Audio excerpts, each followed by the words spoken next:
Sir सरकारें तमाम उम्र यही भूल करती रही, धूल उनके चेहरे पे थी, वो आईना ही साफ करती रही।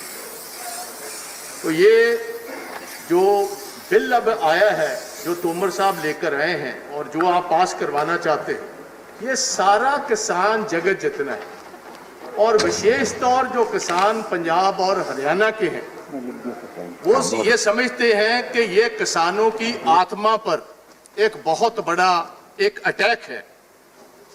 सर जिस्म पर तो घाव हो जाए उनका वो तो भर जाते हैं, मगर अगर आत्मा पर घाव हो उनको भरने में बहुत वक्त लगता है।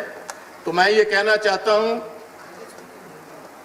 कि ये जितने बिल आज लेकर आए हैं ये कंप्लीटली इल कंसीव्ड हैं, इल टाइम्ड हैं, और कांग्रेस पार्टी इनको सीधे रूप से रिजेक्ट करती है। ये जो है ये हिंदुस्तान और विशेष तौर पंजाब, हरियाणा और वेस्टर्न यूपी के जिम्मेदारों के खिलाफ है। और मैं ये कहना चाहता हूं किसान का बेटा होने की कि हम ये किसानों के डेथ वारंट्स पर किसी हाल में साइन करने को तैयार नहीं। सर एग्रीकल्चर और मार्केट जो है ये स्टेट सब्जेक्ट्स हैं शेड्यूल 7 के नीचे ऑफ द कॉन्स्टिट्यूशन, और ये प्रेजेंट ऑर्डिनेंस और बिल्स जो हैं ये जो फेडरल कोऑपरेटिव हमारा स्पिरिट है इसके खिलाफ है। फर्दर हम ये बिल्कुल नहीं चाहते कि एपीएमसी और मिनिमम सपोर्ट प्राइस जो है वो टिंकर की जाए।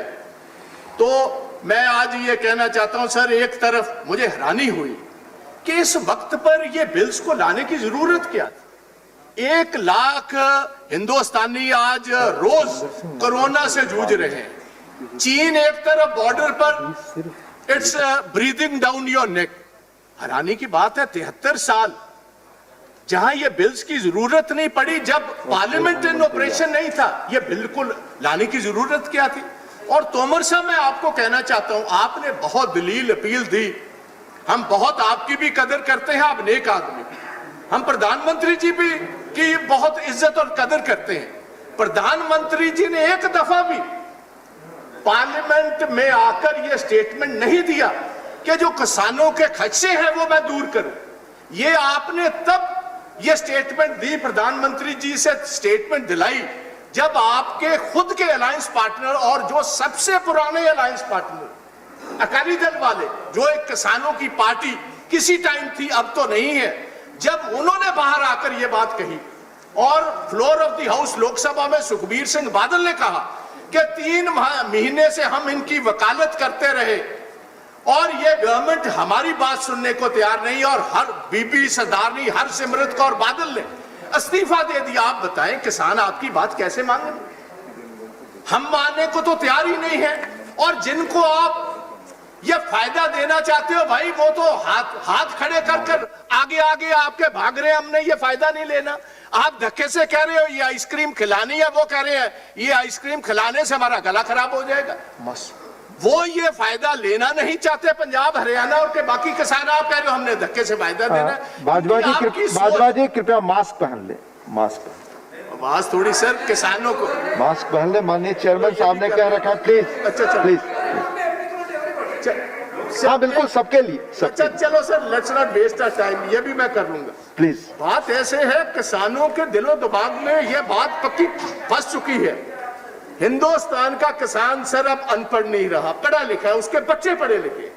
वो ये जानते हैं कि ये जो बिल आया है इसकी बेसिक वजह क्या है। वजह एक ही है, 2015 में इनके मुख्यमंत्री थे शांता कुमार जी, बीजेपी के चीफ मिनिस्टर रहे हैं हिमाचल प्रदेश की, नड्डा साहब की स्टेट की।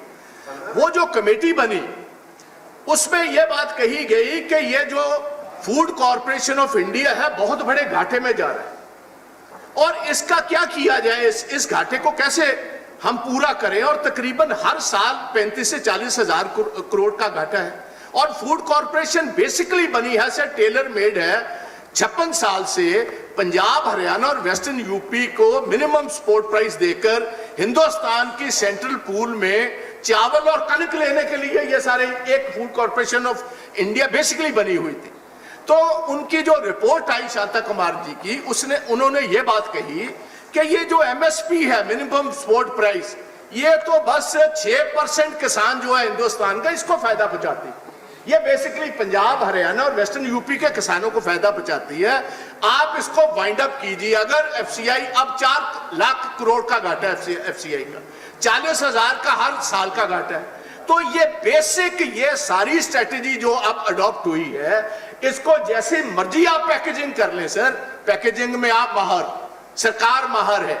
और मैं ये समझता हूं कि जो इनका कम्युनिकेशन है, जितना बेहतरीन कम्युनिकेशन इस गवर्नमेंट का है 73 साल में किसी सरकार का नहीं रहा। बल्कि इसके अलावा भी कोई किसान आपकी बात मानने को तैयार नहीं। साहब प्रकाश सिंह बादल सबसे बड़े किसान लीडर, उन्होंने भी वकालत की।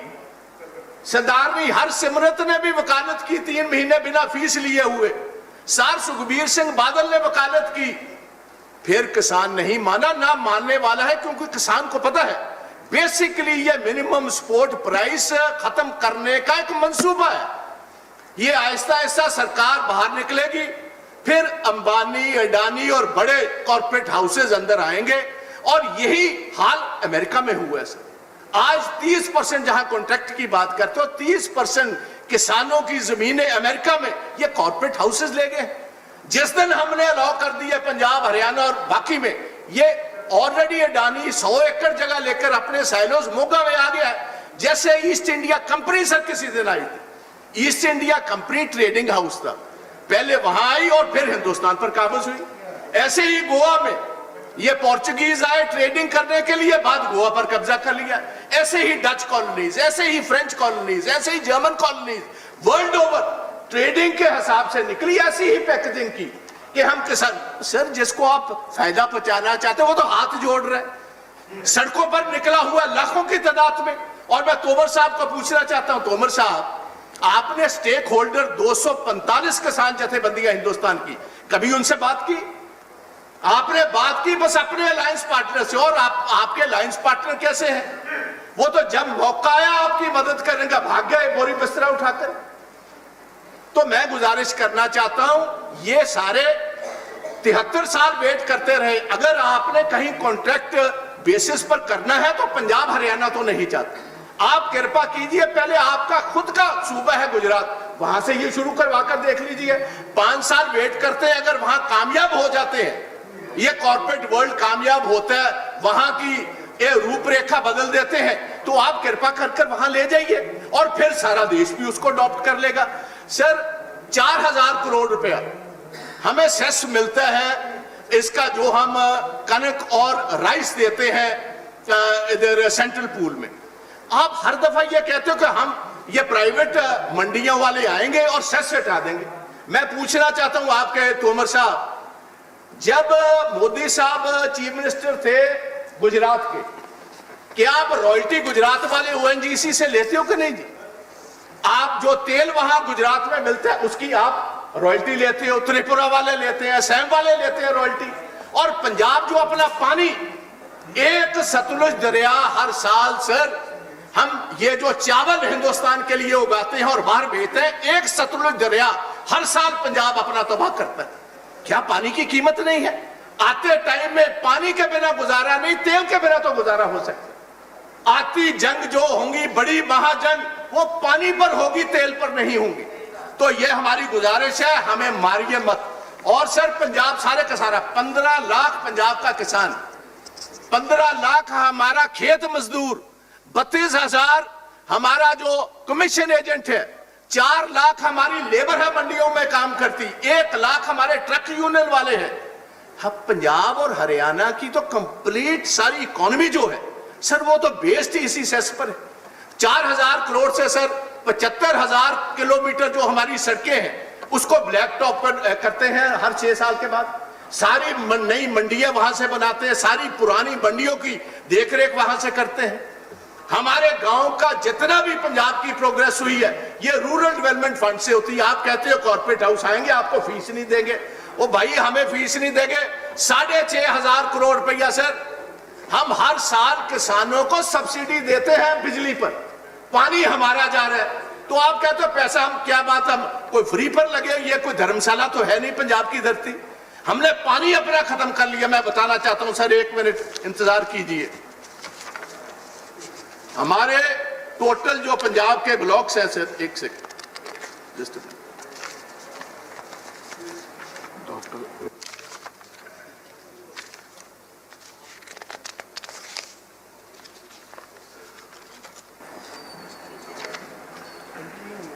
हमारे सर पंजाब में तकरीबन 134 ब्लॉक है पानी के। 105 में जो मीठा पानी था, पंजाब का सबसे बेहतरीन पानी देश में था, 105 ब्लैकिश हो गया। और मैं सारे हाउस को बताना चाहता हूं, देश को, कि इतनी बड़ी कीमत पंजाब के किसान ने दी है कि जो हम कॉटन का क्रॉप लगाते हैं मालवा में, जहां से बादल साहब आते हैं, वहां 15 स्प्रे होती है एक कॉटन क्रॉप पे। और एक बठिंडा से बीबी हरसिमरत कौर की कॉन्स्टिट्यूएंसी से ट्रेन चलती है बीकानेर को 326 किलोमीटर। उस ट्रेन का नाम है कैंसर एक्सप्रेस। वो जो पेस्टिसाइड हम इस्तेमाल करते हैं, हमारी हेल्थ गई सर, हमारा पानी गया, हमारी सॉइल का टेक्सचर खत्म हो गया। और आप कहते हो कि हमने ये प्राइवेट अदारे ले आने, वो आपको सेस नहीं देंगे। पंजाब गवर्नमेंट जाएगी कहां? और मैं ये बात हाउस को बताना चाहता हूं सर, जब देश की आजादी होने वाली थी, अंग्रेजों की कोशिश थी कि सिख जो है ये पाकिस्तान के साथ, उस मुस्लिम स्टेट के साथ चले जाए। मास्टर तारा सिंह ने पंडित जवाहरलाल नेहरू जी की इंश्योरेंस पर कि हम आपका रिलीजियस, हम आपका इकोनॉमिक इंटरेस्ट, हम आपका पॉलिटिकल इंटरेस्ट और ये सारा कुछ हम सेफ रखेंगे, आप हिंदुस्तान में आए। हमने सभी कुछ जमीनें बेचकर, मैं 1 मिनट डिप्टी चेयरमैन साहब, जो वेस्टर्न पंजाब है, वहां जो आज पाकिस्तान का पंजाब है, वहां 14% सिखों की पॉपुलेशन थी, 44% हमारी जमीनें थी। आबाद जमीनें छोड़कर हम बेआबाद जमीनों में इस पंजाब, ईस्ट पंजाब में है। अब इनको आबाद किया, फिर हमें बर्बाद करने पर तुले हुए हो। 1,50,000 बच्चा पंजाब का हर साल कोई कनाडा, कोई अमेरिका, कोई यूरोपियन यूनियन, को ऑस्ट्रेलिया, को न्यूजीलैंड में जा रहे हैं। और हमारी एक पंजाबी यूनिवर्सिटी ने मैडम एक स्टडी करवाई, 25,000 करोड़ पिछले साल हिंदुस्तान का जो पैसा है पंजाब का, जमीनें बेचकर, घर बेचकर हमारे लोग जो है बाहरले मुल्कों में जा रहे हैं। आप चाहते हो कि दूसरी दफा पंजाब का किसान और हमारे जितने बच्चे हैं ये हिंदुस्तान छोड़कर अब बाहरले मुल्कों में चले जाए? आप ऐसे हालात पैदा करने चाहते हो? ये बिल्कुल नहीं होगा। मैं गुजारिश करूंगा तोमर साहब, इसको बिल को अब जाने दीजिए। आपके तो खुद जो जागरण मंच है आरएसएस का, वो आपको सपोर्ट नहीं कर रहा। कृपया कंक्लूड करें माननीय बाजवाजी, आपका समय खत्म हो गया, आपका समय खत्म हो गया। धन्यवाद। हमारे चीफ मिनिस्टर ने खुद चिट्ठी लिखी है, ये उन्होंने चिट्ठी लिखी प्रधानमंत्री की और रेजोल्यूशन मूव किया स्टेट असेंबली ने। ऑल पार्टी रेजोल्यूशन मूव हुआ कि ये किसानों के खिलाफ ये जितना बड़ा। धन्यवाद माननीय बाजवा जी। अब मैं दूसरे स्पीकर को बुला रहा हूं।